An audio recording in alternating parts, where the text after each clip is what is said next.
Air India आज 52,000 करोड़ के भारी भरकम कर्ज के बोझ तले दबा है। अब तो ये कर्ज बेल आउट पैकेज की सीमा से भी बाहर निकल चुका है, लिहाजा अब इसके निजीकरण की चर्चा है। इस हफ्ते कैबिनेट की बैठक में इस बात पर फैसला हो सकता है कि एयर इंडिया का निजीकरण हो या ना हो।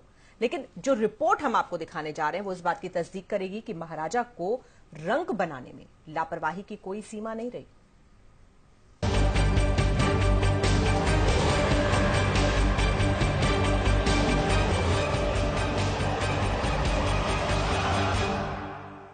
और अब सिविल एविएशन मिनिस्ट्री को उसको एक्सप्लोर करना पड़ेगा जो सारी संभावनाएं हैं। अभी कुछ ही दिन बीते हैं जब नीति आयोग ने ये सलाह दी कि कुछ कर्ज माफ कर एयर इंडिया का निजीकरण कर दिया जाए, तभी महाराजा की सूरत बदल सकती है। और मंत्रालय ने भी माना कि हम इस ओर सोच रहे हैं। नीति आयोग से हमें कुछ सुझाव मिले हैं और हम लोगों ने भी एयर इंडिया के साथ बैठकर काफी कुछ अध्ययन किया है कि एयर इंडिया का सुधार किस तरीके से किया जाए।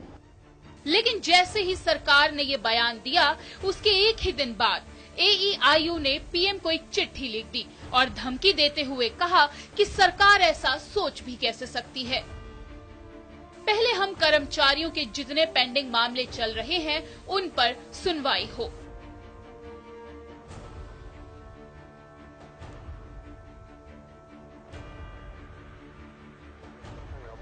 ब्याज के बोझ में दबे एयर इंडिया ने 2007 के बाद कभी अच्छा वक्त नहीं देखा। दिसंबर 2005 में यूपीए सरकार ने जब एयर इंडिया और इंडियन एयरलाइंस के 111 विमानों का अधिग्रहण किया तो 70,000 करोड़ का ये सौदा 10 साल के बाद एक बार फिर सुर्खियों में आ गया। मामले की जांच भले ही सीबीआई के हाथ में हो, पर सोचिए कितना बड़ा झटका था ये। एक के बाद एक महाराजा के नाम घोटालों की फहरिस्त है। ऐसे में ये सवाल तो जायज है कि क्या उन सारे घोटालों को जांचा जाएगा और क्या इतने बड़े दाग के साथ इतनी आसानी से निजीकरण कर दिया जाएगा। अभी जो स्थिति है उसमें एयर इंडिया के ऊपर 50,000 करोड़ का कर्जा है और करीब 21% उनकी रेवेन्यू जो है वो डेट सर्विसिंग में जा रही है।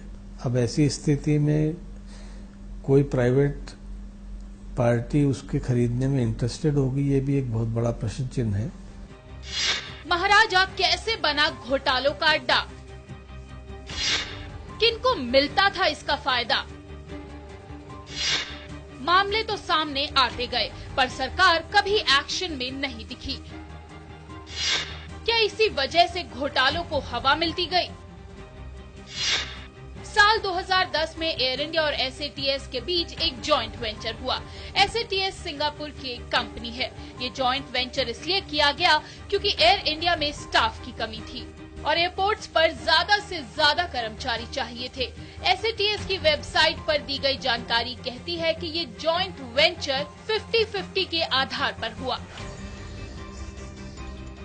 RTI के तहत मांगी जानकारी में एयर इंडिया ने भी समझौते की शर्त पर मुहर लगाई, पर बाद में RTI से मांगी जानकारी में एयर इंडिया ने चौंका देने वाला खुलासा किया, जो बता रहा है कि एयर इंडिया पहले दी गई अपनी ही जानकारी पर कायम नहीं है। RTI के तहत मांगी गई जानकारी में खुलासा हुआ कि 2010 से लेकर अब तक किसी भी तरह का पेमेंट एयर इंडिया को रिसीव नहीं हुआ। सवाल ये है कि फिर ये डील कैसी? कंपनी ने ये लिख के दिया कि हमने 50% ज्वाइंट वेंचर के अंदर पेमेंट की है। अगर 50% ज्वाइंट वेंचर अगर हमारा देखा जाए तो 436.10 मिलियन रुपीस एयर इंडिया ने निवेश किया है, तो इतना पैसा उनसे भी मिलना चाहिए था।